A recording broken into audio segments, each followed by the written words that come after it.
kenyataan dan kami sedang mengamalkan apa yang diperintahkan oleh Allah. Wala taqtumul haqqa wa antum ta'lamun. Kita tidak sedang benci, tapi kita bicara mereka ini ilmiah. Kita bukan sekedar hanya ecek-ecek biasa atau sumpah kaleng-kaleng, bukan ilmiah. Manuskrip sudah dibuka dan ini sudah kami berhubungannya dengan yang ada di Mesir, yang ada di Jordan, yang ada di Pakistan. Kami sudah ke sana dan kami selalu berhubungan. Dan itu memang semua mengatakan itu, Bah. Itu kerjaannya kaum sufi-sufi yang ada di Hadramaut yang mengatakan dirinya adalah sebagai cucunya Rasulullah, walaupun tidak semua sufi seperti itu. Bismillahirrahmanirrahim. Assalamualaikum warahmatullahi wabarakatuh. Alhamdulillah, sahabat-sahabat Arajon dimanapun kalian berada, kita berjumpa lagi. Dan permohonan maaf karena baru sempat upload lagi karena kesibukan. Jadi kalau sahabat-sahabat lihat, saya tidak sedang berada di kediaman, saya sedang melaksanakan mengikuti sebuah pelatihan ya. Dan sekarang ada di salah satu kamar hotel yang ada di di daerah saya. Baik sahabat-sahabat sekalian, ada hal yang mungkin ingin saya bahas dalam video kali ini soal pernyataan Gus Abbas Buntet ya. Yang saya sudah putarkan di awal video. Saya pikir sahabat-sahabat sudah melihat sendiri dan sudah mendengarkan sendiri bagaimana pernyataan dari Gus Abbas itu. Yang kita tahu sendiri bahwa Gus Abbas salah satu barisan dari Kiai Imad yang kemudian berada di garda terdepan untuk berhadapan-hadapan dengan kelompok-kelompok Habib atau meragukan nasab Ba'alawi. Nah, tentu perjuangan dari Gus Abbas, perjuangan dari Kiai Imad, perjuangan dari Kiai Mudakori dan kemudian Gus Puat dan lain sebagainya, itu adalah bentuk dari sebuah kajian yang kemudian diawali dari tesis Kiai Imad atau penelitian yang kemudian dilakukan oleh Kiai Imad. Kalau misalnya kita memahami apa yang kemudian dilakukan oleh Kiai Imad, Kiai Imaduddin, bahwa sebenarnya jika hal itu kita pahami sebagai hasanah pengetahuan, maka seharusnya tidak ada ketersinggungan. Nah, harusnya menurut saya secara pribadi ya, dan ini harus kemudian dijadikan sebagai gambaran untuk dikaji oleh para habaib, orang-orang yang kemudian berada pada barisan Ba'alawi ini, yang kemudian harus mengkaji apa yang kemudian dilakukan oleh Kiai Imad. Artinya apa? Bahwa jika kita pahami yang dilakukan oleh Kiai Imad adalah sebagai bentuk kajian ilmiah dalam bentuk tesis penelitian, berarti Kiai Imad punya referensi, Kiai Imad punya dasar untuk melakukan itu. Tidak mungkin dong orang misalnya membuat sebuah tesis, melakukan sebuah penelitian, kemudian memaparkan, menyampaikan secara umum, dan itu tidak didasari oleh penelitian, itu tidak didasari oleh data-data atau sesuatu yang valid. Tentu itu akan melanggar hukum. Nah, andai kata Kiai Imad adalah seseorang yang kemudian keliru dalam menyampaikan tesis itu, keliru dalam menyampaikan penelitian itu, atau mungkin tesisnya dia, penelitiannya dia, yang dia sampaikan itu tidak sesuai dan tidak punya bukti otentik, tentu dia melanggar hukum, mempermalukan habaib, kemudian meragukan habaib itu, melakukan kajian yang tidak berdasar, itu bisa saja dilaporkan. Dan kenapa tidak ada habaib yang melakukan itu? Kalaupun misalnya dianggap bahwa Kiai Imad ini keliru dalam menyampaikan hal-hal yang sifatnya meragukan nasab Ba'alawi itu, kenapa tidak dilaporkan? Kenapa sekelas Habib Rizik tidak melaporkan itu? Kenapa sekelas Om Bahar Smith tidak melaporkan itu? Banyak loh kelompok-kelompok habaib ini yang kemudian diserempet oleh Kiai Imad, disinggung oleh Gus Abbas, dibahas oleh Gus Puat di channel YouTube-nya. Tapi mereka tidak dilaporkan. Kalau habaib benar. Kalau habaib benar misalnya. Kalau habaib benar bahwa apa yang disampaikan oleh Kiai Imad ini adalah sesuatu yang dusta.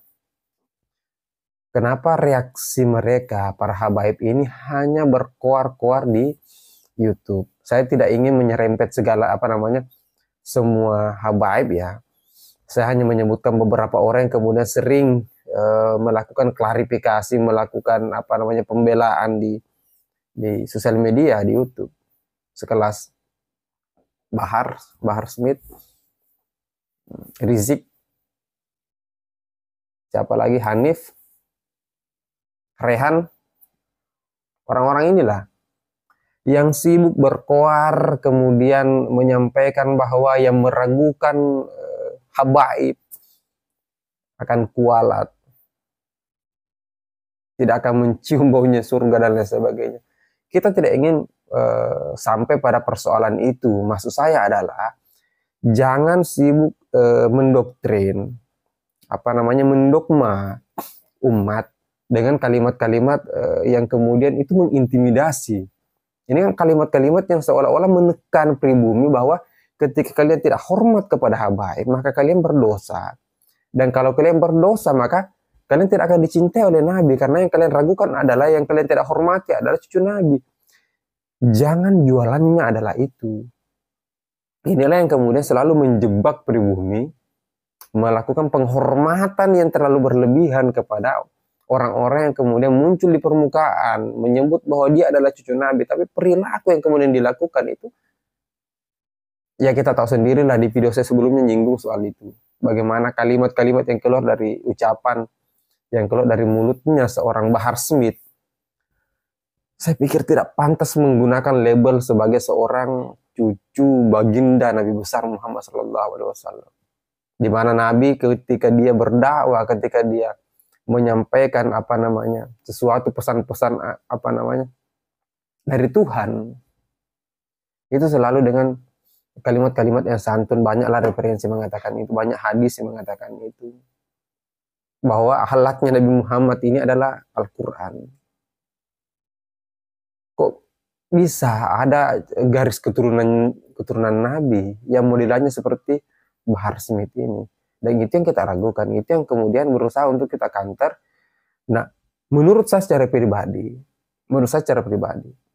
Kiai Imad dengan tesisnya dia, dengan penelitiannya dia, adalah upaya untuk menjaga nama besar Nabi besar Muhammad SAW. Menurut saya secara pribadi. Nah, bukan malah kegiatan atau gerakan yang dilakukan oleh Kiai Imad dengan kawan-kawan yang lain, Gus Abbas, kemudian siapa dan lain sebagainya, itu bukan upaya untuk membenci Nabi Muhammad, bukan. Tapi upaya untuk menjaga dan mencintai Nabi besar Muhammad SAW.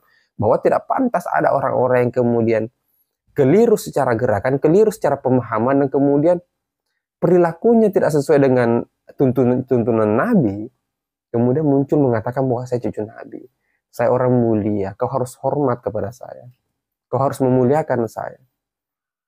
Nah, ini yang yang saya anggap bahwa itu adalah sesuatu yang keliru, dan itu sudah disampaikan oleh Gus Abbas bahwa gerakan ini adalah kerjaannya kelompok-kelompok sufi yang ada di Hadramaut, di Yaman.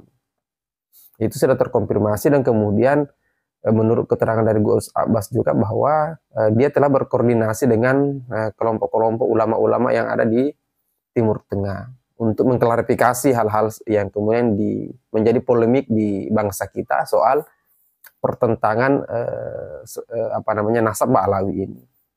Dan sudah banyak orang yang kemudian angkat bicara soal apa yang kemudian diupayakan atau dilakukan oleh Kiai Imad ini. Termasuk yang beberapa waktu yang lalu saya lihat ada podcast yang kemudian yang menjadi narasumber adalah guru besar atau rektor dari salah satu kampus besar ya di Jawa. Dan mungkin saya akan buat video terpisah soal itu. Beliau mengatakan bahwa kajian yang dilakukan oleh Kiai Imad adalah sesuatu yang kemudian memperbaiki dan memperbaharui hasanah pengetahuan, dan itu adalah sesuatu yang baik. Sekalipun umur dari seorang Kiai Imad ini belum terlalu tua, tapi dia mampu kemudian melakukan kajian soal ilmu pernasaban ini, ilmu soal nasab.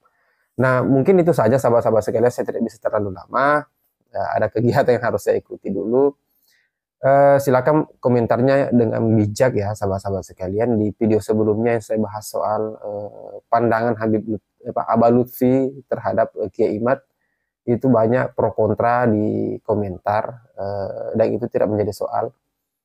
Kontranya kalian kepada saya adalah saya anggap sebagai bentuk nasihat, kemudian pro-nya kalian ke saya anggap sebagai bentuk motivasi. Sehingga apapun yang saya bahas dalam video yang kemudian mengangkat nama seorang Abah Lutfi itu semata-mata sebagai bentuk perbandingan saja. Saya harus memposisikan diri sebagai orang yang tetap sampai hari ini ya hormat kepada Abah Lutfi, terlepas dari tuduhan-tuduhan yang kemudian dilontarkan kepada Abah Lutfi soal pembegalan makam dan lain sebagainya. Terlepas dari itu, artinya apa? Saya hormat kepada Kiai Imad soal kajian keilmuannya dia. Saya hormat kepada Surya garis keturunan Wali Songo, orang-orang pribumi ini. Tapi secara pribadi juga saya harus mengatakan bahwa saya orang yang hormat kepada Abah Lutfi, terlepas dari kasus yang kemudian dilekatkan kepada beliau. Abah Lutfi ya, kalau riziknya, kalau baharnya, kalau rehannya, kalau hanifnya, aduh, enggak dulu. Itu ya. Terima kasih sahabat-sahabat sekalian sudah mengikuti video ini. Semoga kajian ini sebagai bentuk edukasi saja. Semoga ini tidak dianggap sebagai pandangan yang memprovokasi sahabat-sahabat sekalian. Semoga saya bukan masuk dalam kategori itu. Kita hanya belajar, kita hanya berdiskusi. Apa yang saya bahas kemudian itu by referensi, by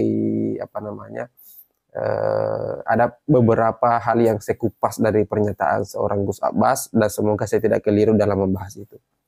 Baik, itu saja sahabat-sahabat sekalian, kita ketemu di video selanjutnya. Akhir kata, wallahul muwaffiq ila aqwamit thoriq. Assalamualaikum warahmatullahi wabarakatuh.